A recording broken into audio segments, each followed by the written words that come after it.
আল্লাহ সুবহানাহু ওয়া তাআলার দরবারে এই কথা নিয়ে রব্বুল আলামিনের দরবারে চান, মাওলা দুনিয়ার জমিন থেকে চলে যাব তো একদিন বিদায় হয়ে যাব মাওলা, দুনিয়া ছাড়িয়ে আমার একদিন চলে যাইতে হবে। আল্লাহ যদি চলিয়া যাই তাইলে আমারে জিহাদি মরণ দিও। আল্লাহ আমারে তোমার ইসলামের জন্য কবুল করে নিও, বলি আল্লাহুম্মা আমিন।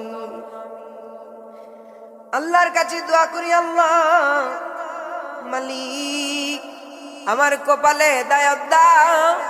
আল্লাহ আমারে তোমার রাস্তায় কবুল করে নাও। আল্লাহ তওবা করো আর বলো, আল্লাহ জানা ফরমানি করেছি গো মাওলা, আল্লাহ আমাদের ক্ষমা করে দাও। আল্লাহ ভুল করেছি আর করব না, আমরা তো তোমার গোলাম, আমরা তো তোমারই বান্দা। আল্লাহ আল্লাহ তুমি যদি আমরারে না মাফ করো, তুমি যদি আমরা গোলামদেরকে না মাফ করো, আল্লাহ আমাদেরকে তো আর মাফ করনে ওয়ালা কেউ নাই। কান্না করি আল্লাহর দরবারে দোয়া করেন। আল্লাহ রাব্বুল আলামিন বলেন, লা তাকনাতু মির রাহমাতিল্লাহ।